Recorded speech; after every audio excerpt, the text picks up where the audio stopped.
Hello? Hey, Kermit, you there? Can you hear me? Yo, Yeah, we can hear you. You ready to go? Okay. Uh, Everything's set. You're being recorded on Zoom, and you're on YouTube Live right now, and everything else will be put on later. okay. All right, cool. Um, all right. what up? So, happy New Year, everybody. Not a New Year, but it's a New Year. Welcome to Bosses United, where hip hop meets politics. You can't hear me? Hey, Gary, you We can hear hear you me? loud and clear. Loud and clear. Okay, Gary did the air thing. You can't hear me? The shut. You. Hey, Gary, something is wrong, Gary, with your thing. Everybody else can hear me.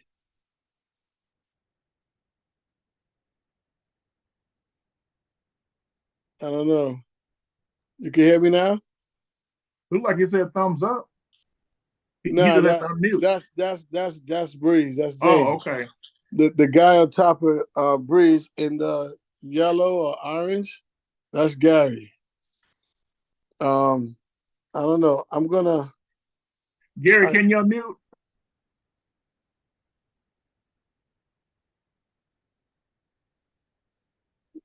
see that's them South Bronx kids, man. Gary, can you hear us? Can you?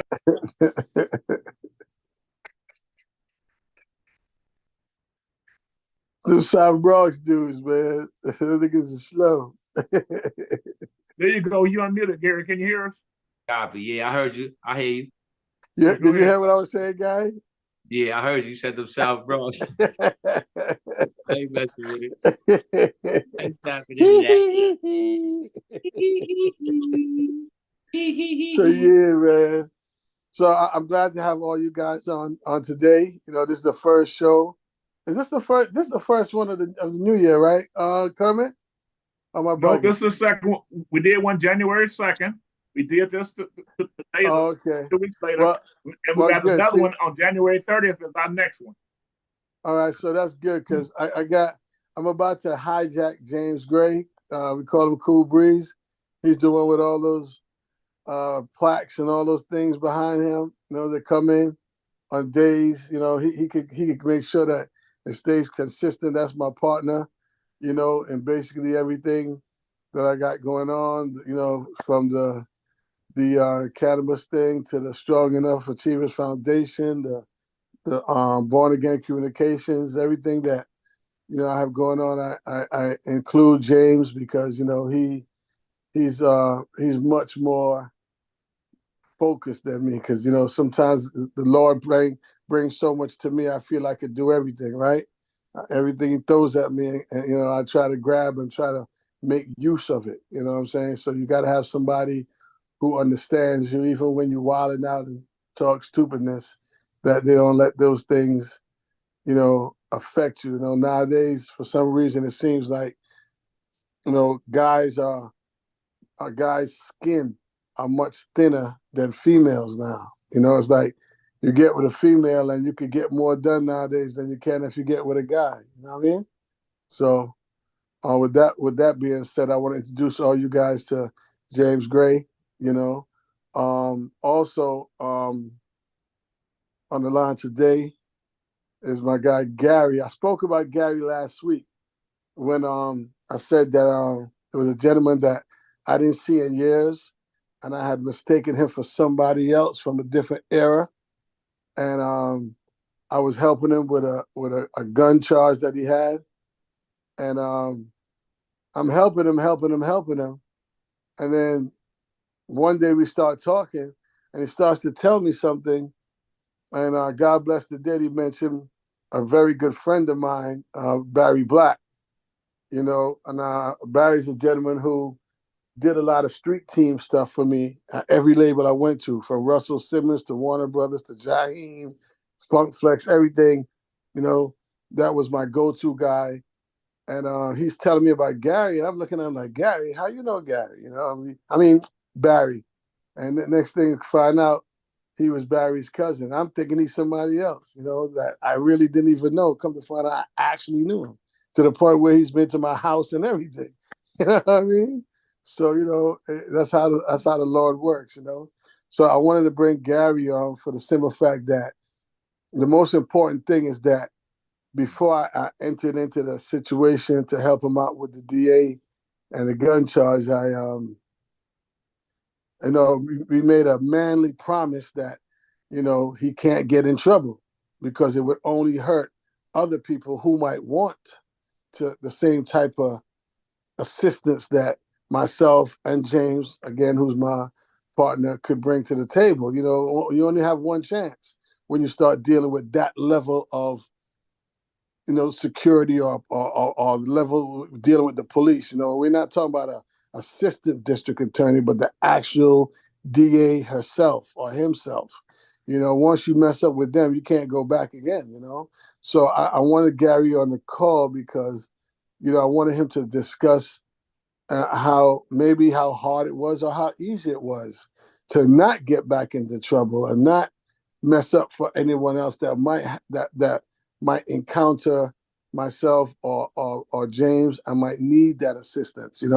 Again, this is when Bosses United, where hip hop meets politics, and the key to this call is to show the importance of hip hop, how we can change things if we work together as a team. At the end of this call, we usually ended off where Kermit shouts out various people from various parts of this country, right? To show the unity that we could have if we stop distrusting one another and we act like, the men and the kings and the queens that we keep talking about that we are, and the culture that everybody keeps talking about that we're supposed to have, but we don't see it.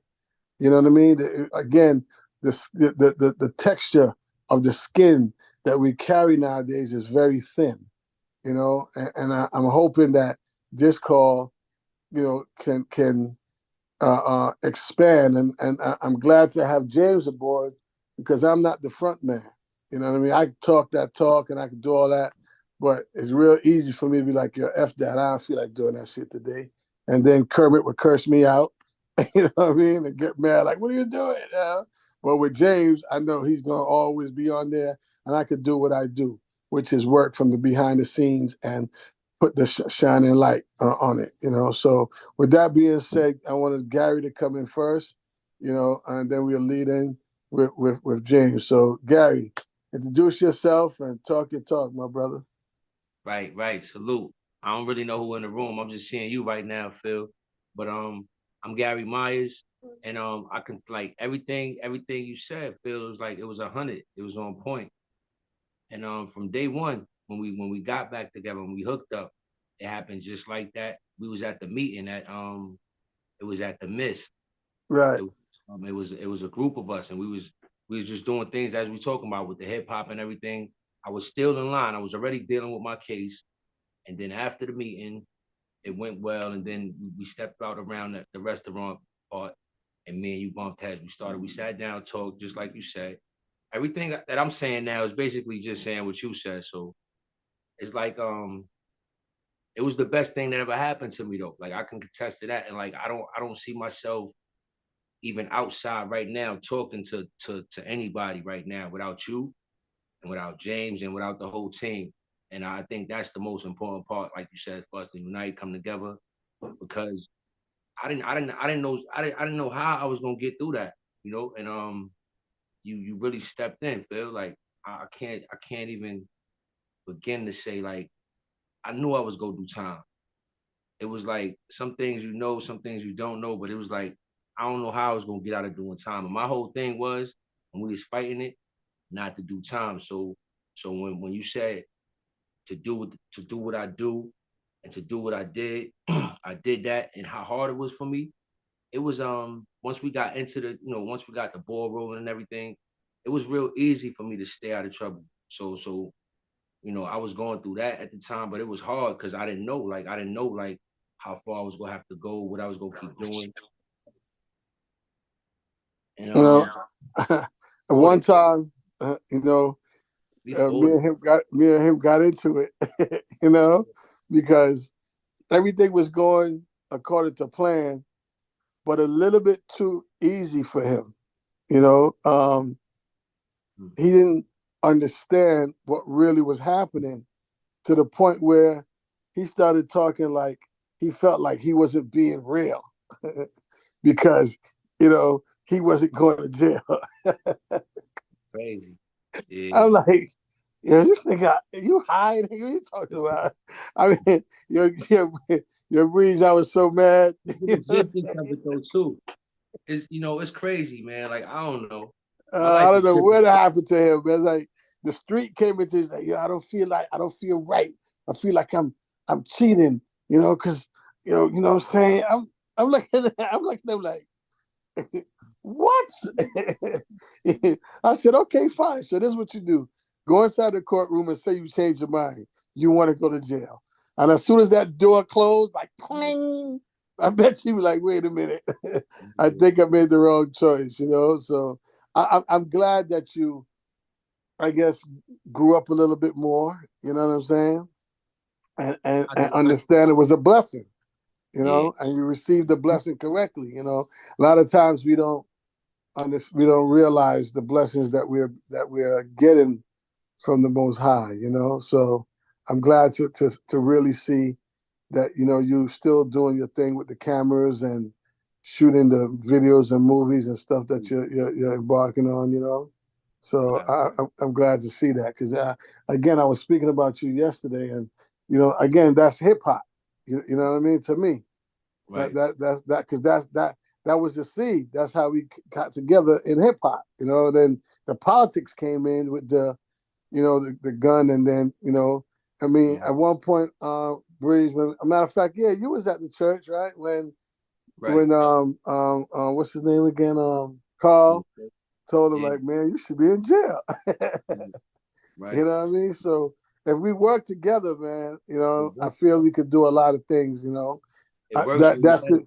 sometimes what I felt out, I no, I didn't mean to cut you off, Phil, That's but all right. a lot of times we be in our own way, and it's Mm. like me going through all of that. I learned so much. I grew so much. I expanded so much through that, and like right now, I'm still learning, right? And the thing that I'm learning the most, and that I'm still walking through, I haven't, like fully learned it and acquired it, right? But when we in our most like our darkest times, and when we like think we in the worst circumstances, like we right where we need to be at, not where we need to be at, or we right where we must be at, because Mm-hmm.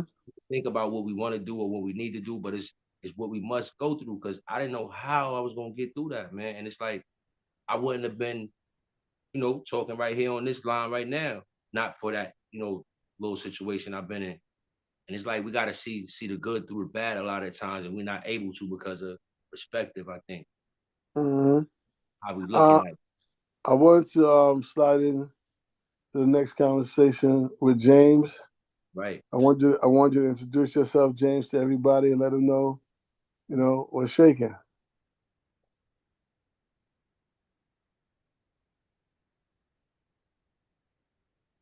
Can you hear me? Yeah, I can hear you now. Okay, cool. How you doing, everybody? My name is James C.B. Gray. What's up, Gary? Peace, peace. Uh, me and Gary, we was on a film set last Yeah, year, right? not a And question. small Stay. world, how just bumped into each other on the set. But we knew each other before that from the Bronx Nan chapter, Strong Enough Achievers, and all that. But for those who don't know, my name is James C.B. Gray.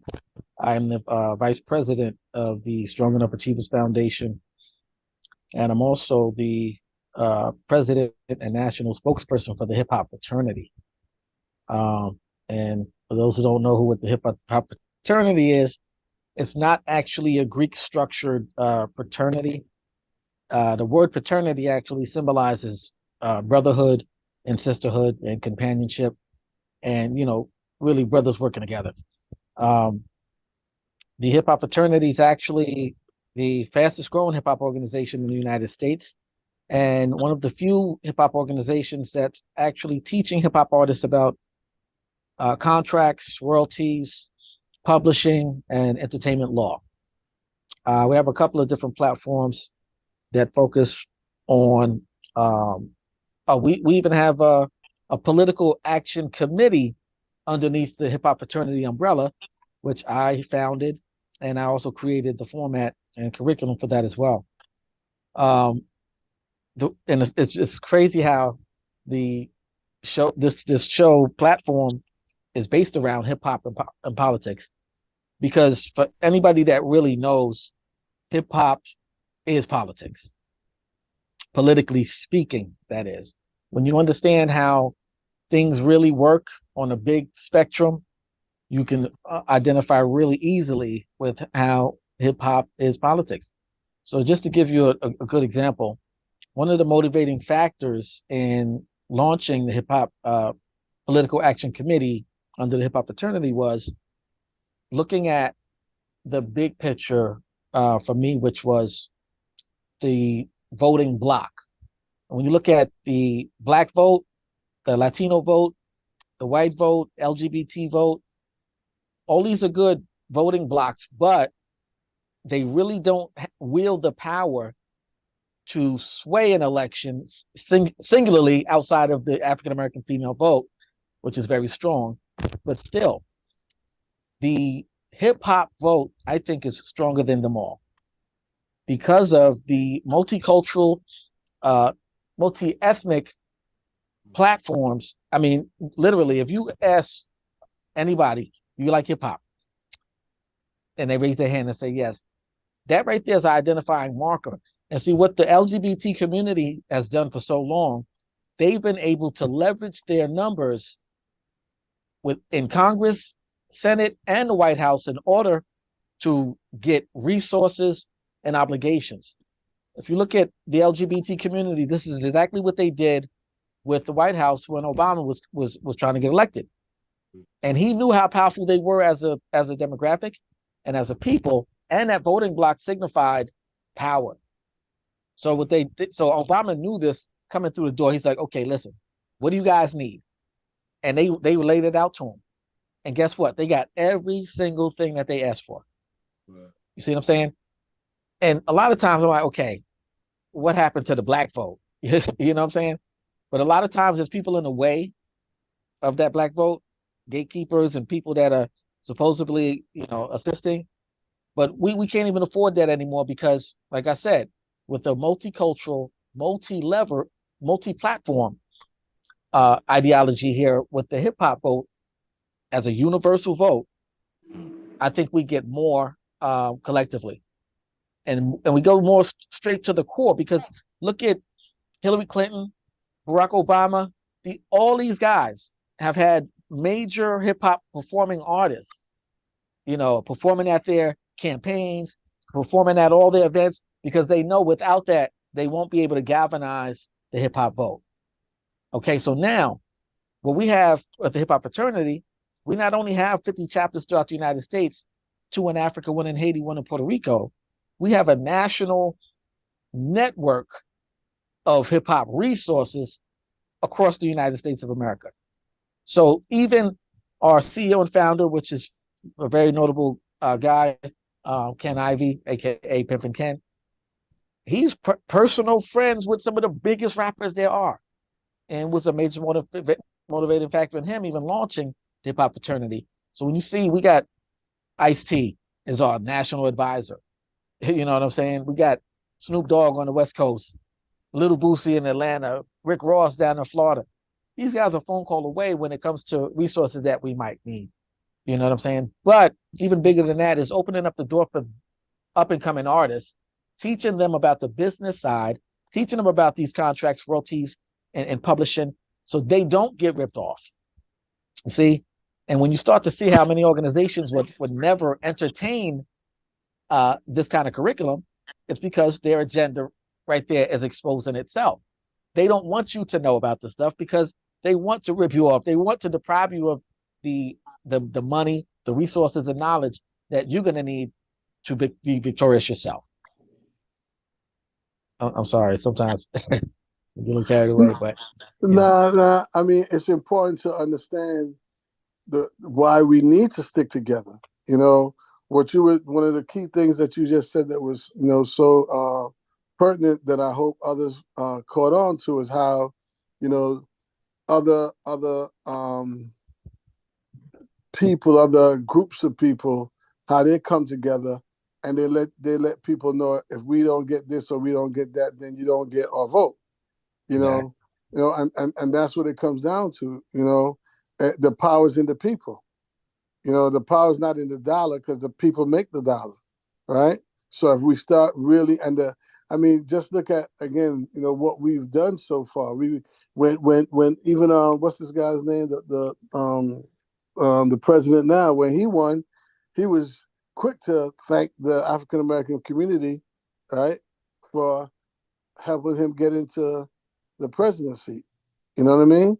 And hip hop, which is the foundation to me of this whole thing. Like me, I was privileged to, back when I first entered into the game, with Bambaataa and what's his name, Jazzy J, and then when Jazzy was over with Def Jam, and I learned about the importance of voting, and I was running around with Jay and Ahmed and even Ice T, and this is prior. This is me running with Ice T prior to that movie. The one with Chris Rock in them. And we was going around getting. It was me, him, what's it? From California, Ice Cube and them. You know what I mean? Going around getting votes and stuff like that. And that's when I realized how important that was. And to this day, it's even more important now. But they kind of distracting us with this Instagram and Twitter and all that kind of stuff that everybody's getting into and not utilizing it for the betterment of our people. So everything that you spoke about just now is very relative. And again, the nucleus to all of this too is Kermit. And as we keep going forward with this, I'm hoping that by summertime we really have it in full swing. And we could show, because it's the proof is in the pudding, right? Not just talking about it, but being about it, right? Where we could really help one another in each market or whatever the case may be. Whoever might need some help, whoever might need something's going on and they don't even know how to get assistance in their market, right? They could call into Kermit. Kermit would connect us, and we go figure out how the individual could like Tone is not on the call now, but Tone had called me yesterday. There was a situation where a young lady got shot 5 times by the police. It might have been a year or two ago, and they made I think it was in Kansas City where it happened, and they made a big deal about it. Said they had a gun and everything. Come to find out that she didn't have a gun. You know what I mean? And she's walking around now with a bullet still in her body. So now that she's a little bit better off, she wants to know if we can help her. With that situation. These are things that I'm talking about. Where okay, I might be in Kansas City and I don't know what to do, but let me reach out to Phil. Let me reach out to James. Let me reach out to my people and see who they could connect me with to help us. That is what this call is about. Where we could unite with one another and support each and every one of us, in whatever the situation may be. One way or another, we should be able to connect somebody with somebody who could give them, the right direction to the situation. So, everything that you just said is very important for all of us to understand that it's in unity that we can make these changes.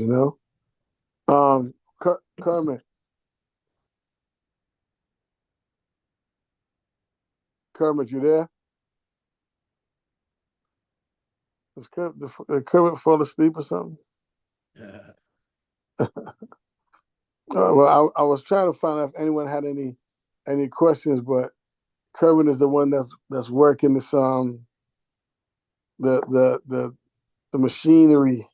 Switchboard. Yeah, the switchboard. I guess if we want to call it that. I thought it You was know, you. I thought you was maneuvering it. nah, not me, man. I don't got that technological mindset right now. You know, That's your that's a chill little bit spirit. too. That's too much for me, man. But yeah, Mhm. until Kermit comes back into the fold, you know. You feel? Okay, Mad Dog is on. He's in there. I mean, I don't know. Hey, Mad Dog, can you hear me? Or should I say Manuel? Or is that just a placeholder for him? Uh, okay, my producers, these are my producers, and they left me out here with no production. Mm-hmm. So in any event, I don't know if anyone have any questions, but I think they're the ones that are holding the whatever it is, the mechanism for where I could hear everybody speaking and stuff because everybody's on mute. But in any event, though, Do it's you very need me? important. Bill, you need me? Yes, I do. Hello. Okay, So what's up? I What's was up? just trying to I was trying to chime you in, to see if there was any questions that you might want to ask to James about the hip hop fraternity or anything that we've been doing, across the country with the Strong Enough Achievers Foundation, or the National Action Network, which I was the president of the Bronx chapter, and James was the vice president as well, and if there's anything that or anyone might want to ask some questions about how they can, empower themselves within their market to get to know these people, the right people that can help, the community, or even in the music business, because we're still doing things as it pertains to music. We got a movie getting ready to come out, called Well, the Hit Boys just so you Redemption and know, stuff. I'm normally always multitasking, like making sure everything is still recording, looking at YouTube, checking things Well, out, texting people, and all of that. So I really didn't miss a lot. But what I normally do is I watch the video, like I watch the YouTube video of this conference later, right? Then I say, mhm. okay, give me so and so contact or give them my contact. Let's do this, let's do that after the fact, not necessarily live. But I do want to thank Queen Karen for texting me saying that you called my name. So I saw her text, and that's what Oh, made me okay. ask you this. So glad All somebody on right. here. Glad somebody's alert on here. But yeah, Well, that's what I do. So I mean, I always want to be able to contact people. I always want them to be able to contact me. Let me just introduce myself to them as well. My name is Kermit. I'm celebrating 50 years now, 51 years in the music industry. Started in 1973, and this is 2024. So that's 51 years later. And I'm from retail and distribution and marketing. And I have over 200 gold and platinum records, including the one I'm showing you in my profile right now, which is Adele. And over 200 number one records in Billboard magazine. Like I say, it's coming from retail or distribution. I'm not anybody's producer or songwriter or manager or anything, but I do work with a gentleman that's on here now named Michael J. Calhoun, who is a co-founder of the legendary group The Daz Band with that song "Let It Whip" from 1982. And Michael's also, he's multi-platinum Grammy Award winner singer songwriter. He's also part of the R&B Hall of Fame already, and he's part of the Rock and Roll Hall of Fame band. He was actually there when they cut the ribbon for the Rock and Roll Hall of Fame band, and he's made history in the last couple of years by charting in 6 different genres of music, including a rap song for a rapper named Felicia out of Greenville, South Carolina, who's also celebrity hairstylist and Queen Karen's favorite hairstylist as well. And so that's a little bit about me and some other people. You have Darrell Peterson here. He has a studio in Chicago. He's also a management company and artist manager and studio. Then we have Travis Shen. He's a artist, and he's from South Korea originally. Now he's in Virginia.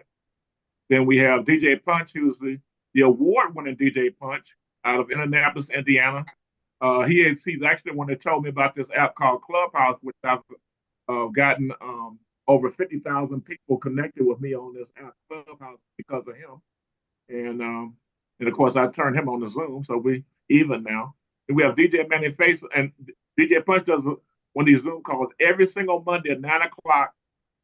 Then we have DJ Manny Faces, who is has a call every single Thursday night, and he is a DJ out of Indianapolis as well. He's also part of the Fleet DJs. They're both a part of the Fleet DJs, and we also have Hell's Flame, who's an artist out of Nebraska that I've been knowing for a while, and a lot of people like him, and different people come in and listen and learn and all of that. And if I tell you they need to talk to somebody, that's why I'll be wanting to get phone numbers and stuff to hook people up. So I'm gonna shut my mouth and give it back to Phil and keep on multitasking. Thank you, Phil. Anybody got a question for me?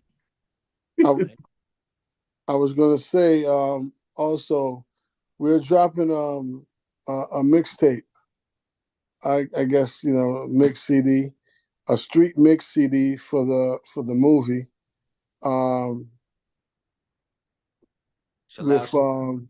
With P Money from the Fleet DJs and my guy Tone Henderson out of Kansas City, right? So if anyone has some music that they like on this mixtape, that's going to go all over the place. That's why I wanted Tone on the call today. But I think they're having a bad snowstorm or whatever. I know early this morning he was out there trying to get something for the house. We definitely find people that want to be on the mixtape. That's no problem. Like I said, a lot of DJs in here. Also, Don SGN just came on. He's an artist out of Las Vegas and Charlotte, North Carolina area, and he's actually at work. He works security. He's actually at work right now, but he's on Zoom to show support. That's the kind of people I deal with. They might not be available to talk, but they come to support the room and do what they can do when they can do it. I'm gonna give you Tone's. I'm gonna give you Tone's number, right?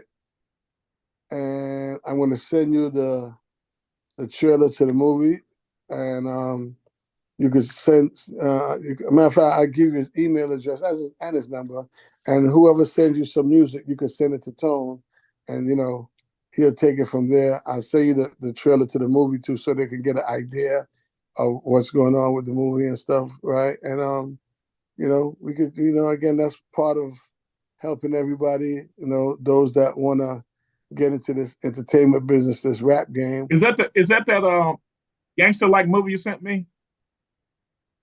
I guess you the could trailer say yes. A couple weeks ago.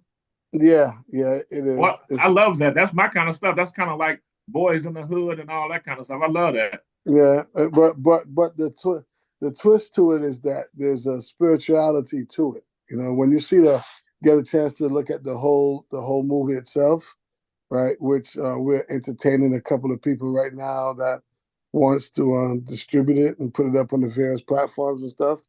Once you get a chance to see the whole thing, you're really gonna love it, because to me it's my life. It's to me it's every Black man's life. Stuck between the spirituality and the world, and caught into worldly things, while at the same time knowing that you might be going in the wrong direction and playing with the wrong entity, But I'm gonna send you the final cut. What you probably got was the raw cut. You didn't get the final, right? With the color corrections and everything. There's a message in there, in the movie, and that's what's so important to catch the message about it. That's why it's called a Hit Boys Redemption. A redemption must be paid for the LDs that are being committed. So I get you all the information when we get off the call, so you can reach out to Tone and you guys could do what you do as it pertains. No problem. I'll be very excited to check it out. Yeah, and you should also send him whatever logos you have, so he could put it up on, the artwork and all that kind of stuff. We want everybody involved, Again, teamwork make the dream work,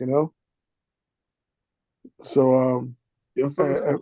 If there's any questions from anyone, I'll be, I'm not trying to belabor the call, but if there's any questions from anyone that would like to ask anything of myself or James, as James, did you tell him about the the literacy program that we also have with the hip hop fraternity?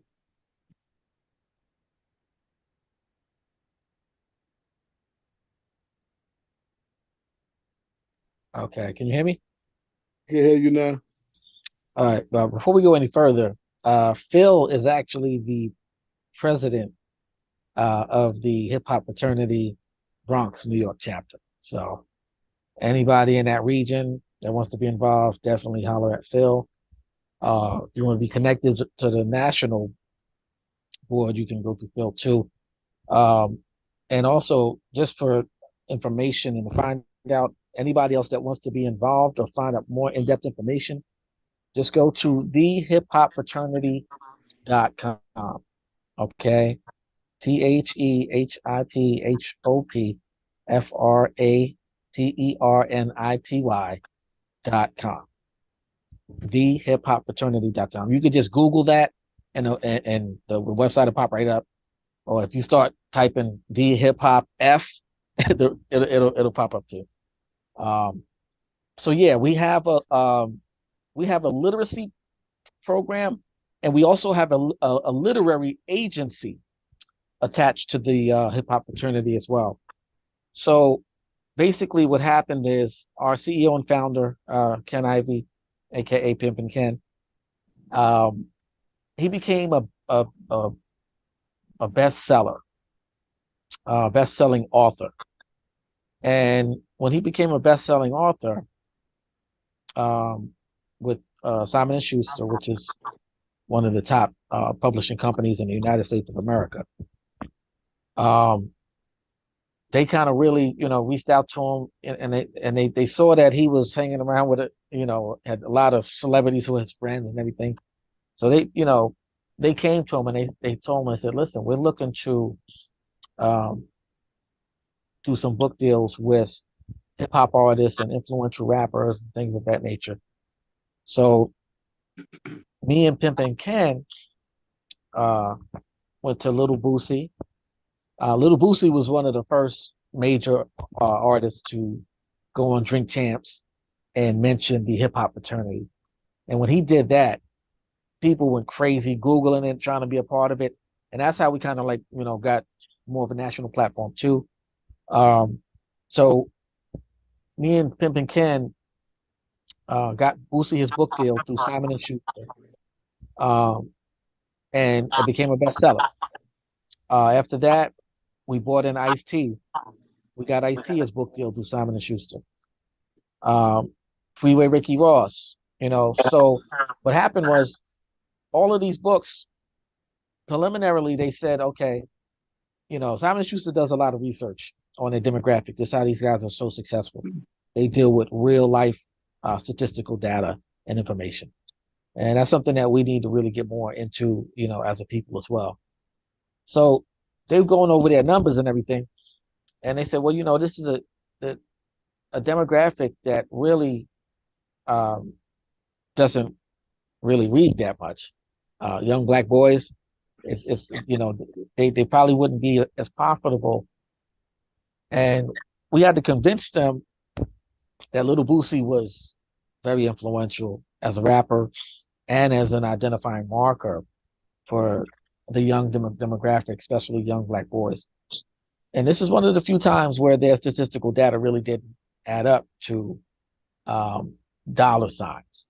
So what happened was, we still was able to broker a $450,000 sign-on bonus for Little Boosie, but they were still kind of skeptical because they were going along the log line of thinking that young black boys really didn't read books.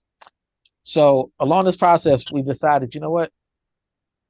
We put together a curriculum to prove that these young black boys were not only interested in hip hop, but interested in Boosie and interested in things that our society doesn't recognize. Because what you have to do before you can demonize a people, you have to get other people to believe that they're not worthy. You have to get other people to believe that they're not capable, they're not competent. And there's been a lot of false narratives over the years that have affected black men and black boys For instance, the whole deadbeat dad thing. We're now getting data proving that that wasn't always the case, and the numbers were nowhere near what they are, what we expected that they were. So this is why a black woman can say, "Oh, well, most black men don't take care of their kids." No, we also found data showing that most black women in black communities have children by the same fathers, which constitutes a whole nother demographic, and not to bash anybody or anything like that. My whole thing is based on statistical data. And the numbers really show and prove. So ultimately, this one case in particular where I said that the numbers weren't matching up, we prove that regardless of the facts, this is something that was real. And at the end of the day, when they saw these 3 books become bestsellers, they said, wow, we didn't expect that. So that was another blueprint for us to lock in a curriculum that proved that this was possible, and to prove that the demographic did exist that could make a hip hop or a black author into a bestseller. So now we have a literary program and a literary agency, literacy program, patterned after the literacy agency. And we have a couple of books that are coming out now. We got DC Young Fly is the next book that we're going to be publishing.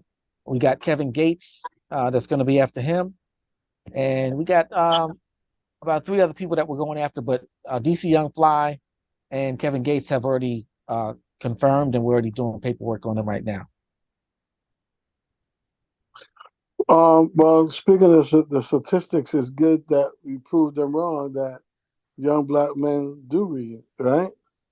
Yeah, And it's important that out of everything you said, I mean, it's good that we have the literacy program, and we have what we got with Simon and Schuster and stuff like that. But what the important thing is that we have to let people know that numbers are just numbers, right? And people skew those numbers according to how they want it to be, for whatever reason behind the scenes, a money factor, So we got to question, those numbers. We got to question who did the investigation, who did the research, and who did they do this investigation and research on to come up with these statistics. You know what I'm saying? If I need to do something, I'm going to make sure that I skew it the way I want it.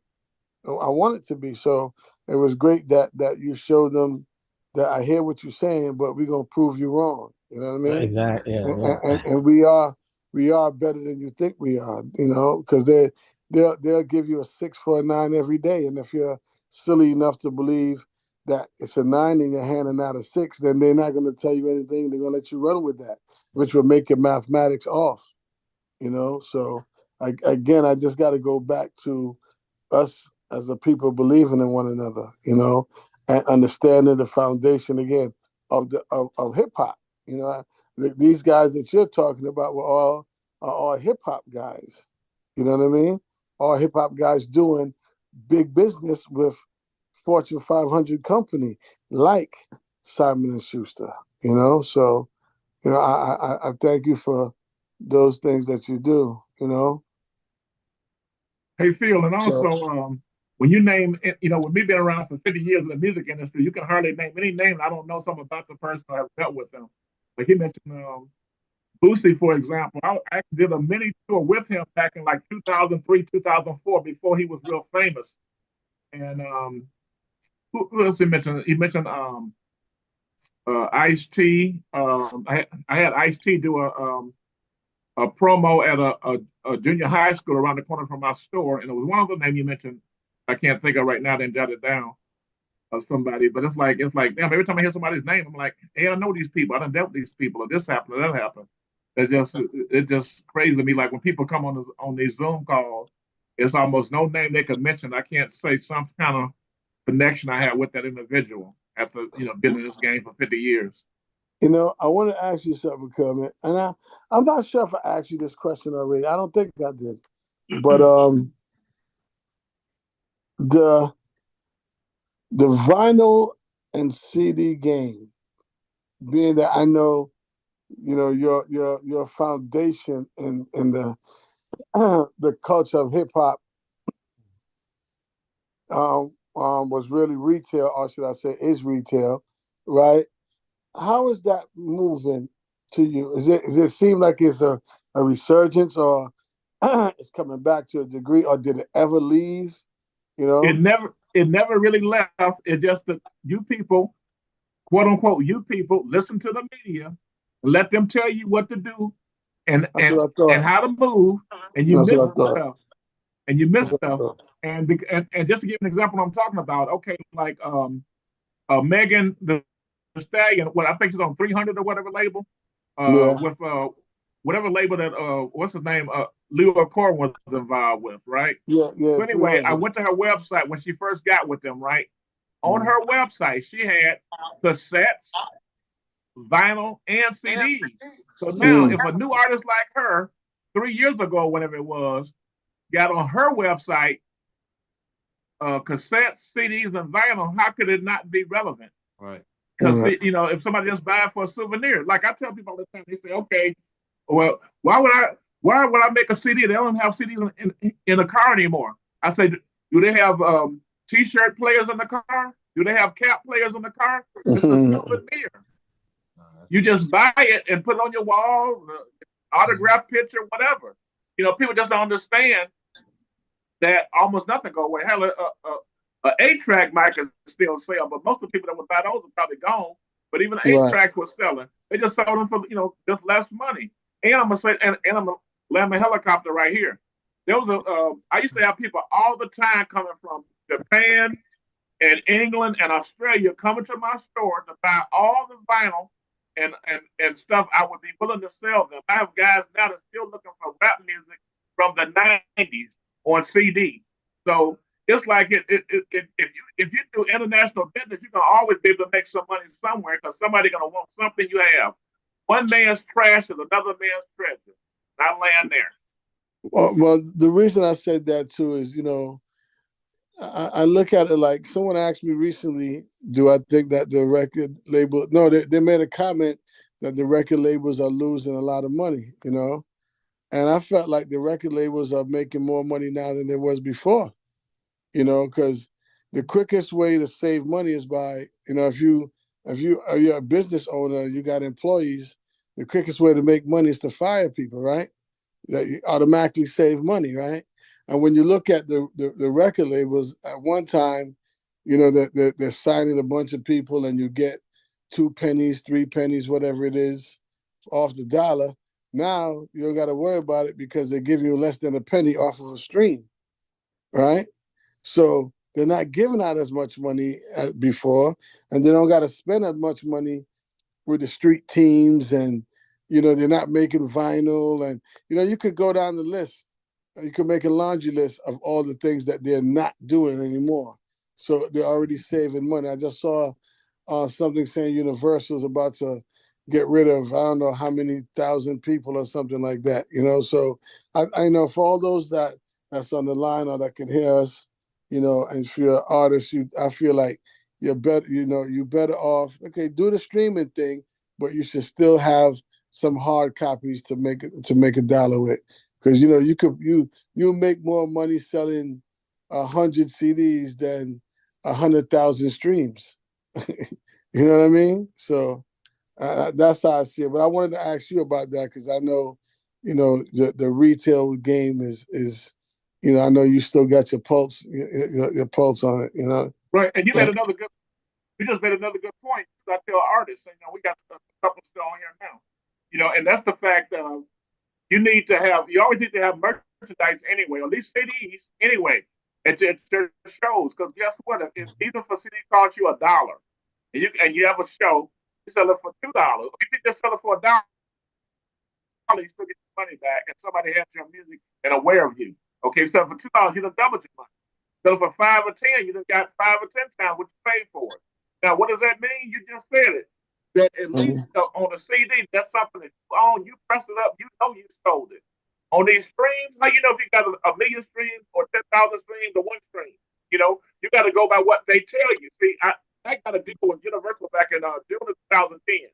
I actually pressed up my own stuff and sent it to them. What did that entail? Oh, I had to jump through hula hoop. I had to put it in 30 count boxes, put it on a skid, uh, so many whatever. I had to get the warehouse on a Wednesday between 12 and 2 and only could use a certain company. All kind of nonsense, but I did it because what? I wanted to be in control of my music. Because how I got that Kaya project, my neck, my back, my Kaya, was that they would get screwed over at a place called Southwest Wholesale in Houston, Texas. They brought the project to me, and I ended up, blowing it up, coming from retail, marketing, distribution, and so I got that project, and she finally got a deal on Artemis Honey Red and went gold, almost platinum. But they were displeased with what they were dealing with over at Southwest Wholesale, which is a very famous distribution company out of Houston, Texas. And I land my helicopter there, sir. Just want to give you a little bit of background. Mm-hmm. Well, again, the key is to make money, not get likes and streams. So like you said, they got us thinking streams and 100,000 streams and all these streams, but but not thinking about your merchandising or having just actual physical product to make money from. So for all those artists that is on the line or that can hear, think making money. Don't go to the studio and spend money and do your all the things that you need to do to try to get your name out there, and then just get some streams. Try to make some money off your product itself. So anyhow, on that note, I wanted to thank everyone for being on the call. I'm very, very much appreciative to each and every one that's on this call. Again, if anyone has any questions or any issues in their own market about anything that's going on within inside their community, please reach out to Kermit. Kermit will put you in contact with myself or James Gray. We deal with the city councilmen and the senators and governors and all these various to-do people that sometimes we think are so far-fetched that it don't make no sense. We can't get to them, but they work for us. Always keep that in mind. And the power's in the people. It ain't just a statement; it's a fact. All right. So, on that note, Kermit, I'll pass it on to you, and you can sign off from there.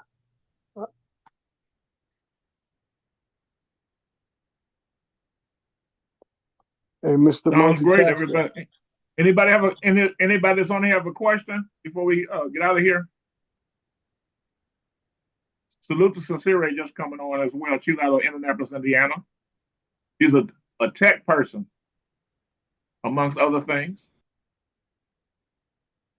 Tech is good. What's up, Tech everybody? is How y'all doing? Sorry, go ahead.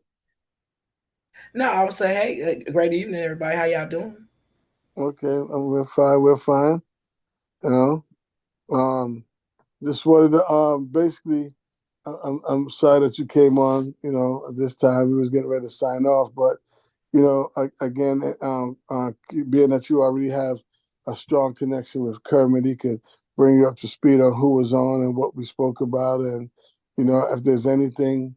We say Indianapolis. Is that where Manny's supposed to be at? Coming up, Kermit? Is that what? Yeah, my whole crew. Yeah, the whole crew up here. Yeah, Manny, Manny Faces, Hair Rush.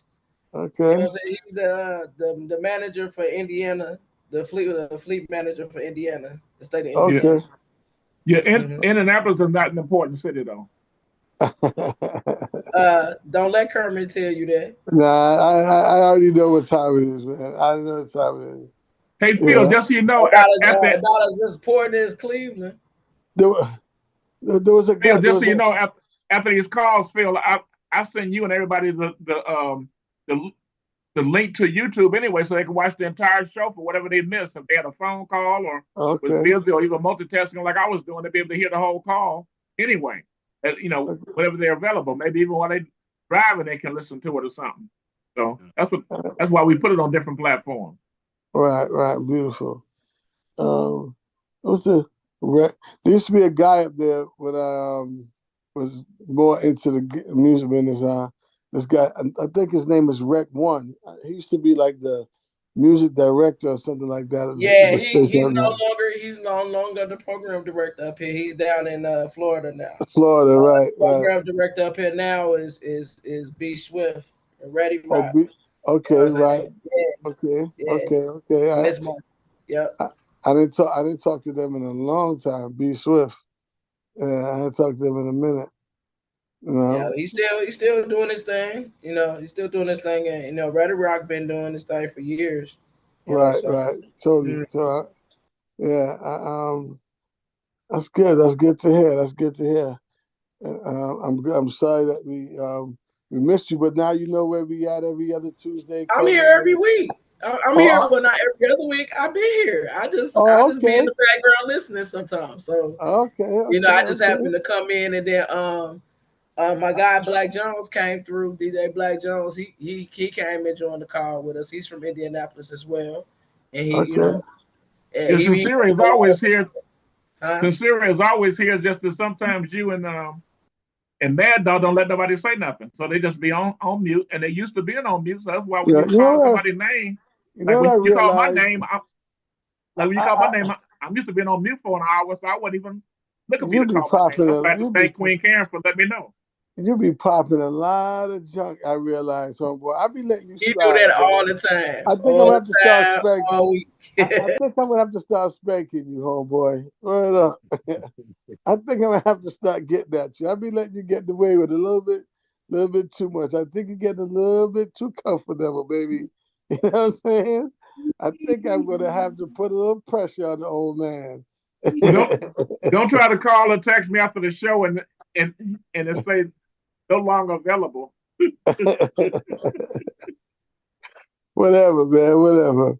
But again, I want to thank everybody for participating, Again and again, I would say if there's anything that you guys have going on that you see there's an issue in your marketplace, or whether it's the music or whether it's, political or community-wise, please don't hesitate to reach out to Kermit, and, he'll reach out to myself or James Gray, and we see how we can help you guys maneuver through the inertia that goes on inside the community.